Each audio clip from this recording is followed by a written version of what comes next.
natin hayaang sirain ni na Des, Martin at Daphne yung Pasko nating pamilya. Siguro maghanda na tayo ng Noche Buena. Sensya ka na mahal sa nangyari kanina. Pero sigurado akong si Des ang nagutos kay Martin na ipasok yung lechon sa CCTV room. Pagkatapos nun, hindi ko na alam kung ano nangyari. Alam ko, mahal. Huwag mo na alalahanin yun.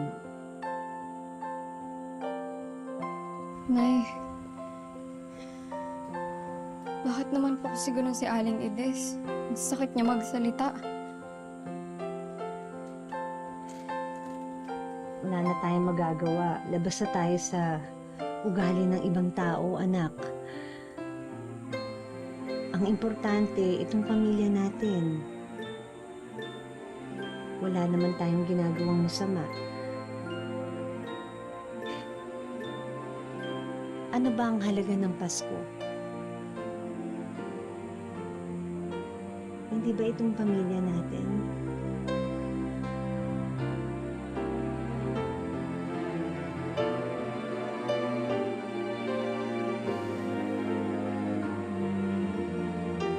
Eh, paano po tayo magluluto, Nay? Lahat po ng gamit natin pang luto, hiniram ni Aling Ides. Oo nga pala.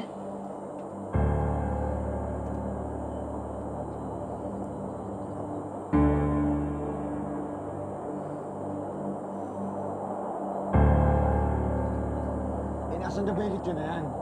Gusto ko nang tagtarin yan eh. Tigilan mo na yung kakainom mo, ha? Mamaya hindi ka umabot ng Noche Buena. Noche Buena, eh, wala naman tayong handa. Yun ang akala mo, na. Oh, may sorpresa si Mama. Oh, kung nandito kayo para magpaliwanag tungkol doon sa nawawalang lechon, eh, mali kayo ng pinuntahan. Doon kayo sa barangay ng paliwanag. Wala kaming dapat ipaliwanag. Nagpunta kami dito para kunin na yung mga appliances na hiniram mo. Appliances? Oo.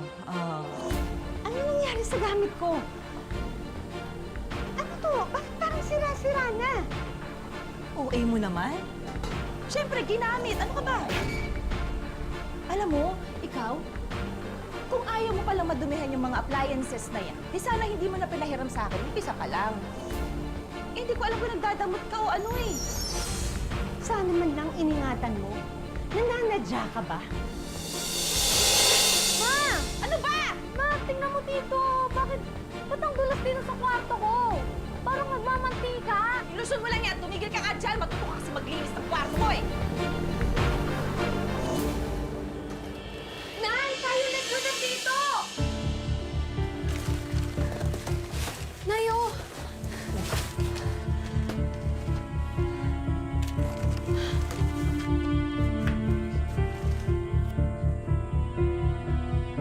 Ang kapal ng mukha mo para magbintangan kami, Ides! Ikaw palang salarin? Pinagmukha mong masama ang pamilya ko sa buong barangay? Pantay sa lakay ka, Ides! Paliwanag ka sa barangay. Dito ka. Saan? Wala kang karapatan dalhin ako doon. Itawa mo yan. Ang sabihin mo, inggite! Tumigil ka! Dadali na ako sa barangay! Bitawan niyo yung lechon!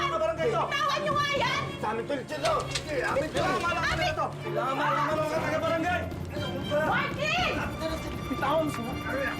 Hindi ko, Arnel! Amin ko eh! Amin ko! Aray! Hindi ito sa inyo! Sa buong barangay yan! Alam mo, pagod na ako sa sama ng ugali mo, Ides! Isisiwalat ko sa buong barangay ang kaspang na ugali mo! Dad, sumama ka sa akin sa barangay.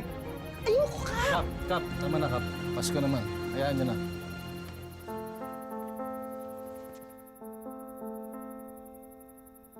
Nakakayaw pala yung lechon. Hindi mo man sa akin sinabi. Malaking kahiyan to sa pamilya natin. Ma, nakakaya ka. Nakakahiya ako?